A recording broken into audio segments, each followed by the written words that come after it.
much Hitler won World War II. Really, Jason? Yeah, that's how it is. Okay. Welcome back to Good Morning Sri Lanka with me, Jason Banu, and we're here to speak with Nihal Rajakarnanayake, the author who's come up with his latest book, Ripples, which has selected poems of Sinhalese into English.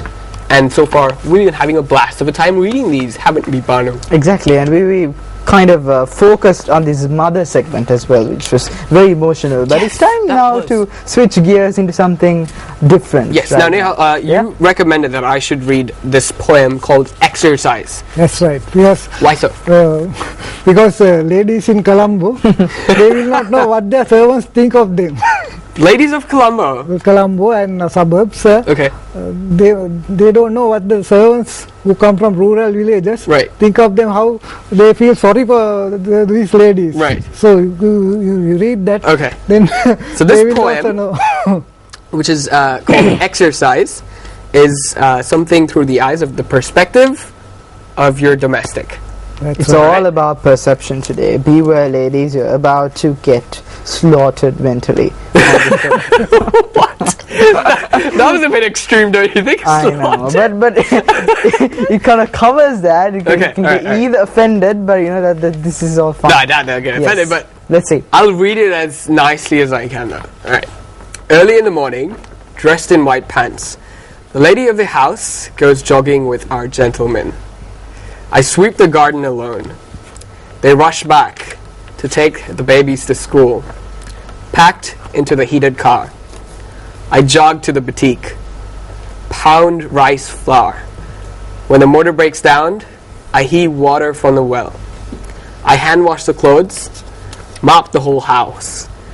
The lady returns at twilight, saddles her heaviness into a machine, various types of suffering.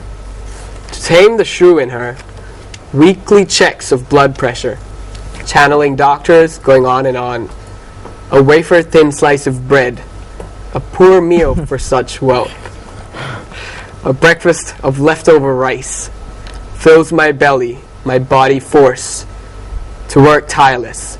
If my body machine aches, veni vel gata on the kitchen rack, brought from home, turns it into a decoction, healing me again. My God. So much. Is that what they think about me? About you? No, I'm just saying. I'm Jason. Dude, I was playing the role of a house. Is what the woman who's watching it right now. If there is a woman like that, she's probably watching it and be like, "My God, that's what my domestic thinks." Shanti, come here. This is what you think of me. So much of hidden meaning inside it. I think it's quite funny as well. It's hilarious. It's very hilarious, and it shows the servant has some sympathy for the lady. Which should actually be the quite opposite. But this one covers the entire aspect outside. You think outside the box, what really what the servant thinks of the lady. That's right. Kind of in a sympathetic way. Empathy. So let me get this straight. Now, whoever the person that. Now, when you translated this from the original author, how did you feel like when you were writing this? So I always imagine or I visualize the whole thing. Right. So I visualize a lady jogging and doing all these things. Right. So it's very easy for me to. I don't think I never think that I'm translating. I just think that I'm sort of composing these things. So basically, you take the idea out and then make sure that the message goes in the right way. That's right. As designed in the lyrics, and you give it out in your own simple language. Okay. I've seen so many poems in Ripple's book, and you just told us during the break that so many people from so many industries, from the top layer of employment down to the bottom layer of employment, managing directors, CEOs, policemen, security guards, all of them have composed poems. It shows that you don't need anything apart from a little bit of talent that you need to put in to do something as magical as this, which could create and enable the minds to grow and glow in terms of creativity. Do you agree with that? Yeah, that's right, because the secret is talent, nothing but talent, and the way you use the language. So it doesn't matter what your job is. what your education background or social background is. If you have the talent, you have to use it. Otherwise, God will take it away. It's very ironical, actually, Jason, to just find out the fact that there are so many talented people out there, hidden poets. They just, do the wrong job in their lives. Say, for example, if you're great at singing, why do you want to please anyone else and do a job that your parents or your friends or your relatives want to do? If you really want to go for it, and then you want to be a singer, if you've got what it takes to be a singer, why not go for it? Do you agree with that, Jason? Of course I do, dude. That's my life. You just summed up my life in like a sentence. And you summed up else as well. But the thing is that parents, they want a steady life for their children. A safe life. Safe and steady. But it's always better to take an option in life and then make your parents understand as well that you'll go for it, and then you'll have a standby option as well in the real world. Yeah, in our time, I think we had the better opportunities than the present generation, because the present generation, the parents are too much involved in the studies and matters of children. Okay. Whereas in our time, nobody bothered whether we studied or not. We came home and played cricket for 1 hour and read the newspapers and listened to the radio and did some homework and slept.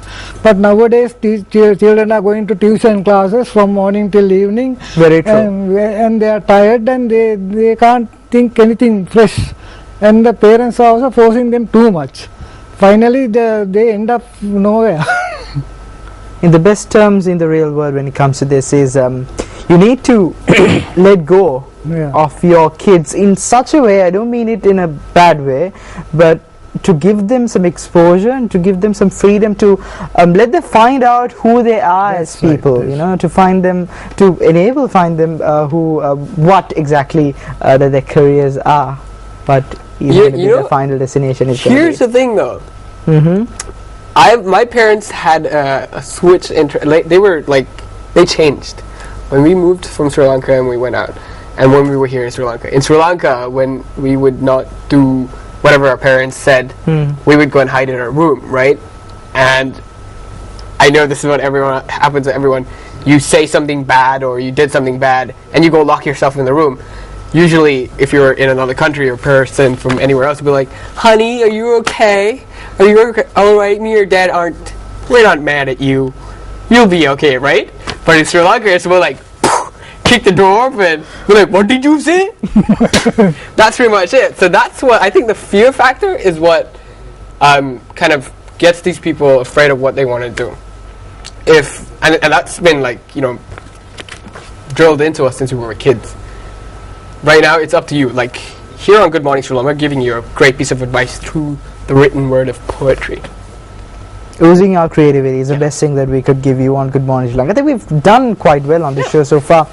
What sort of advice as you? It's 8 a.m. in Sri Lanka.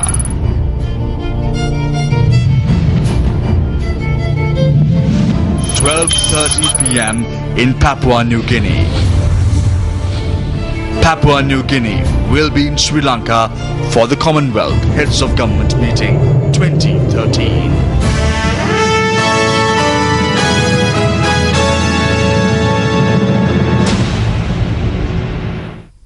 An opinion leader and doing something creative as this, want to give out to all the parents out there, the grown-ups, to let go of that box that they have tied their kids with, and asking them to plead them, Yeah, I think let them go. Parents must take steps in a different direction. Once in a way, they must take their children to go and watch a drama, stage drama. So I have watched several dramas in my teenage years. I used to go to Lumbini theatre and watch dramas. So several dramas I have seen. Right. So like that, they must get their children. They must go with the children and watch a drama, and have some different type of entertainment. Yeah. Not the usual standard type of entertainment like going for a dinner or something and eating all the poisonous things. You must have something different, and then we must let the children also think independently. Here we don't allow the children to think independently in most of even the schools. Right. They don't allow children to think independently. Yeah. So the education which we have is what we call a parrot. They just they are like parrots. They study and repeat, and then they sometimes they enter medical college or some place. Yeah. But they don't have any quality in their life. Yeah. No, I guess you are correct. They're more like creations of the man. If you wanted me to put it in a more artistic way, the creations of the man. The man is the world. You are a creation of that. You are in the world of that man. You don't have your own world. Does that make sense? I just went all creative on that. Because it does. Because think of it. If you create your own world, you could have anything you want, right? Mm-hmm. Instead of going to another person's world, you know? Just create something of your own. Does that make sense?